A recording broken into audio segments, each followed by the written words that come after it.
Hi everybody, welcome back. Today we're going to talk about the actual fighting part of the Second World War. Now please keep in mind as you watch this video or as you look at any resources other AP World teachers have done, this is not a military history class. Could I go into the details of different battles and all this sort of stuff? Yes, but this is broad strokes to give you an idea of how the war was waged and why the Allies won it this go round. Let's begin. Okay, so the first thing to remember is World War II is unique because different start dates are floated for it. The most common start date, the one you've probably heard, the one you would be expected to pencil in if you were taking a standard exam, is of course September 1st, 1939, when German forces invaded Poland. Here's the thing. In Asia, Japan had been practicing expansionist policies as early as 1931 with the takeover of Manchuria. At the very latest, the war started in 1937 with Japan launching an invasion of China itself, which was an incredibly brutal struggle, almost, if not actually, on par with the struggle between Nazi Germany and the Soviet Union.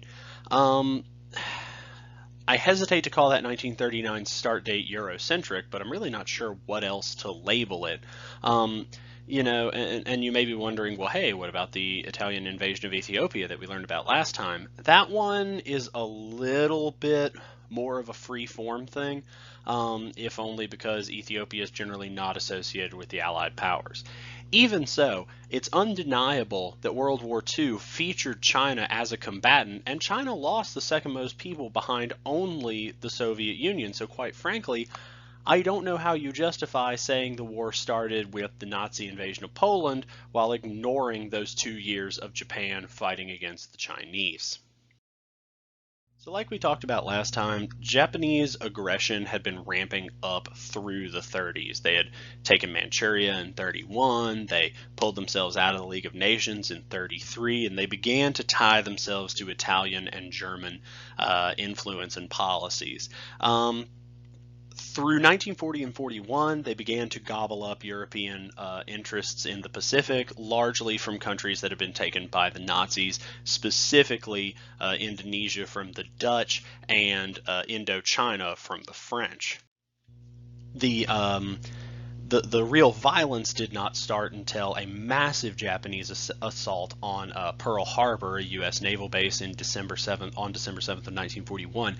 But you got to understand that was just the featured assault of a massive expansion throughout the Pacific. Japan, through the end of 1941 and early 1942, seized multiple islands. They grabbed territory from all over. They were really aggressively conquering throughout the Pacific. And in these areas, they often declared, "We have liberated you from Europeans," or in the case of the Philippines, the Americans.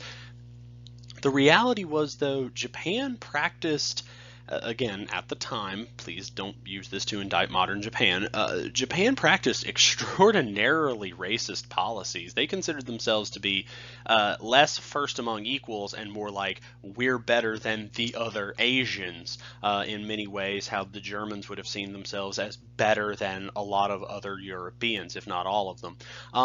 You can see in this image here, this is a Japanese soldier executing a Chinese prisoner of war, but most disturbing, if you look in the background, are the other Japanese soldiers grinning at this execution.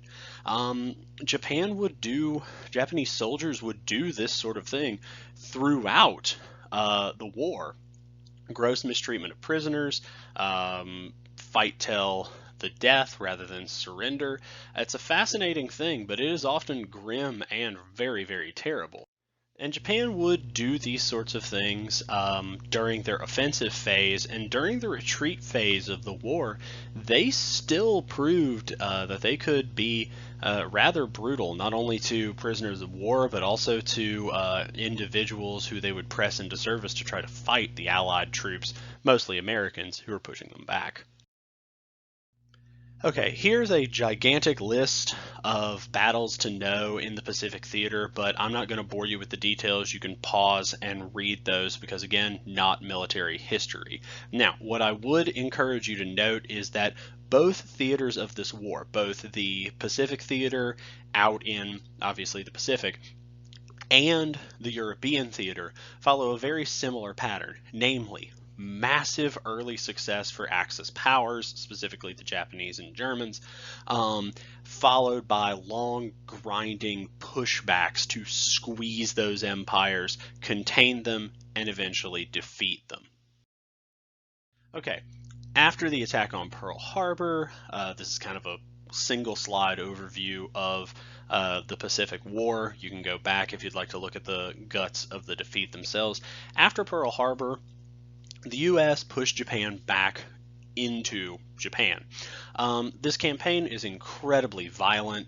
The Japanese did, in most cases, prefer to die rather than surrender. You see casualty numbers in the high 90% range for most battles in the Pacific Theater, and a lot of analysts predicted that the invasion of Japan would cost over 1 million Allied dead and wounded. To put that in perspective, the U.S. lost a grand total of 400,000 soldiers killed during the entirety of the war.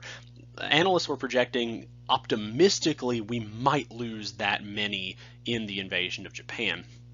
Japan, however, surrendered for reasons that are actually really historically interesting and controversial. I've got some books if you'd like to read more about that.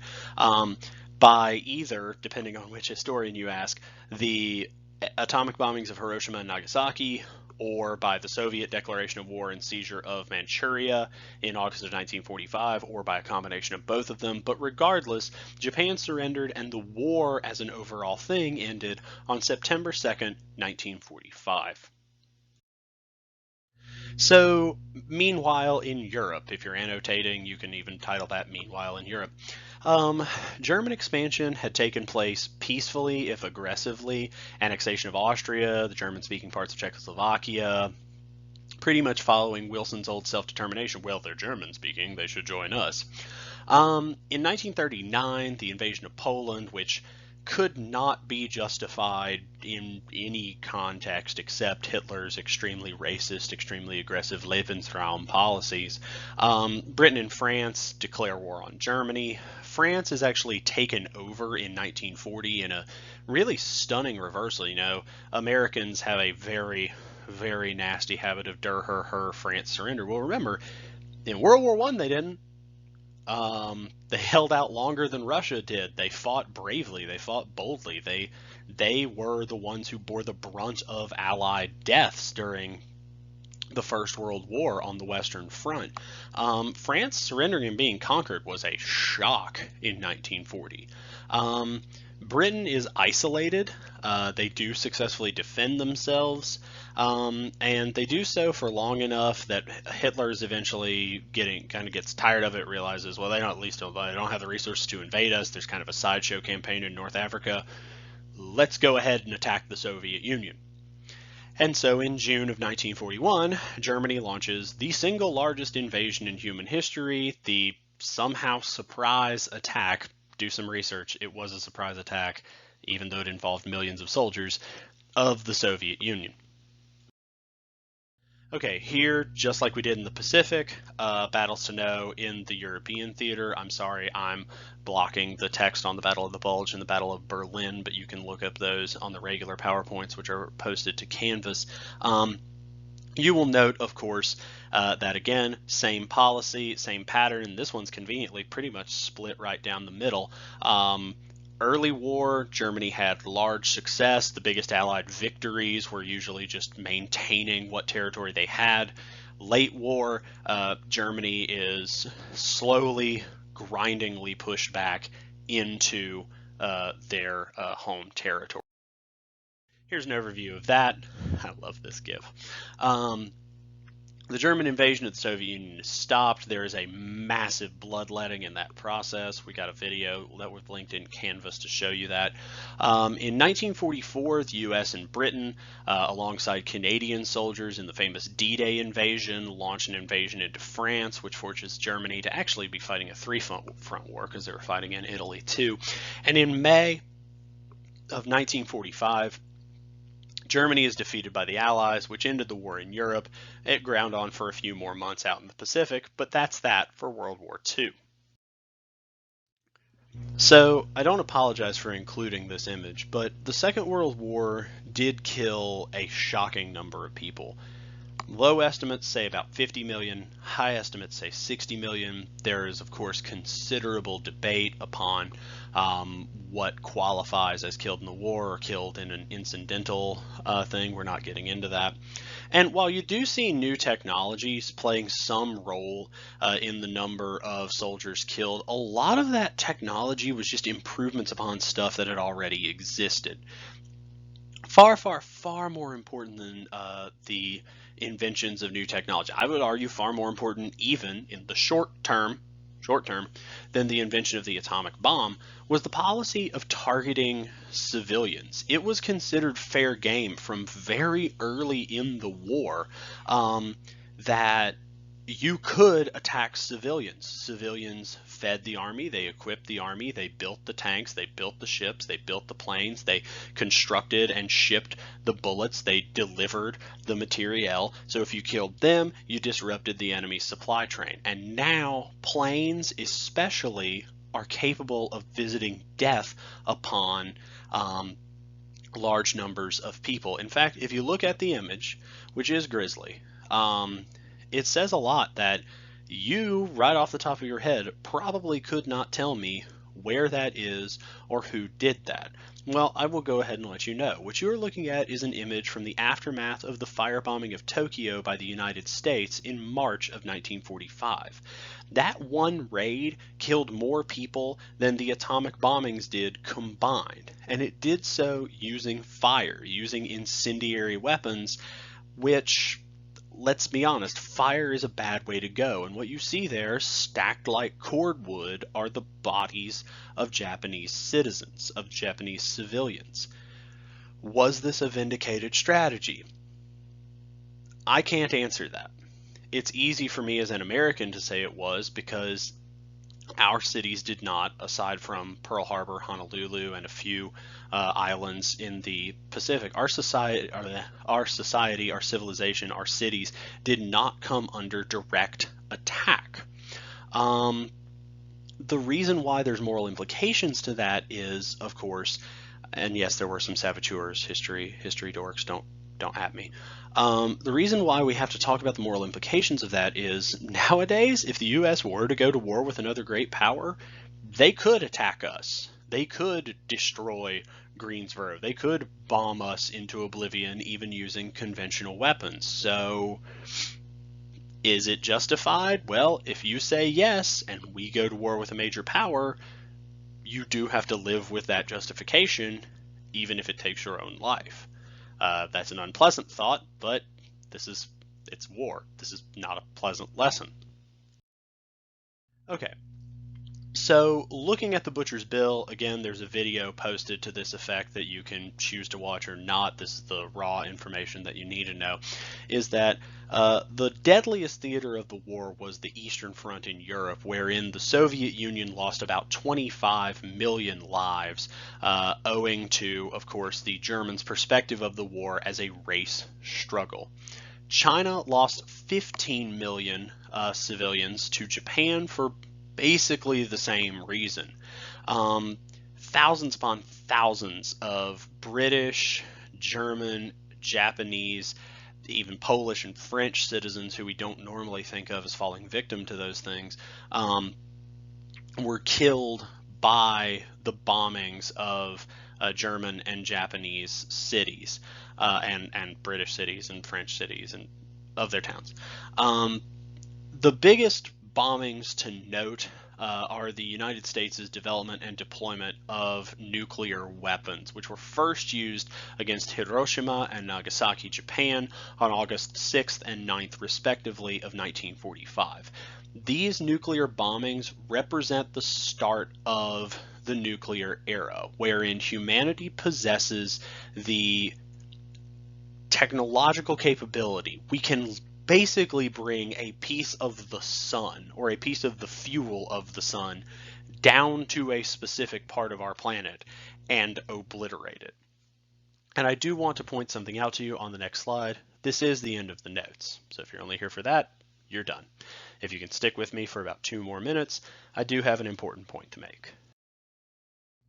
Okay, what you look at on the left is what remained of Nagasaki specifically after the detonation of the bomb on the 9th. Um, as you can see, it is a desolate wasteland. This bombing didn't kill as many people as the firebombing of Tokyo. They're more comparable to the firebombing of Hamburg, Germany, an event that several of you probably haven't heard of, to be blunt. But if you look on the right, you will see nuclear weapons only got larger and larger and larger. You can see if you look, the map is zoomed in over here. This is not the height of the mushroom cloud, by the way. This is a measurement of how large the explosion was. You'll see the Hiroshima detonation was roughly the equivalent of 15,000 tons of TNT.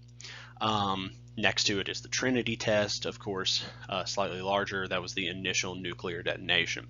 But if you see zoomed out, you'll see Ivy Mike, the first the first hydrogen bomb. You see Castle Bravo, the largest U.S. bomb, and you see Tsar Bomba, the largest bomb ever detonated by specifically the Soviets. And those are measured in megatons. Megaton is 1,000,000 tons of TNT.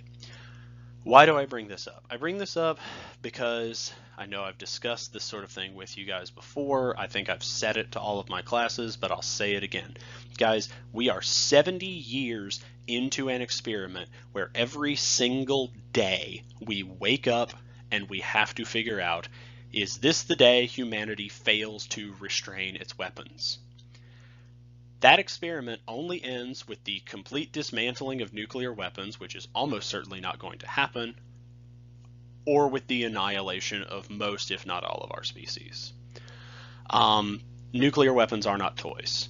There are very few things I don't feel obliged to abbreviate. I do not abbreviate nuclear weapons. They are not nukes, they are nuclear weapons. You give them the deference that they are deserved because you are talking about a species, several members of which do not even believe that the Earth is round, having the capacity to destroy an entire city in an instant.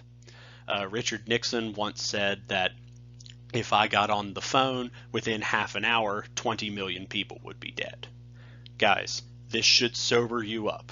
Nuclear weapons are not toys. They are the most powerful thing humanity has ever developed, and they should be treated with deference, respect, and most of all, to be honest with you, fear. So, on that super cheerful note, we have reached the end of the Second World War. We'll look tomorrow at some of the factors or some of the effects of it. At least this one isn't as pointless as World War I. And then we'll drive into our final lesson of Unit 7. Sorry this one went a little bit longer than I anticipated. Don't worry, it should be the lengthiest one of what's left of this unit.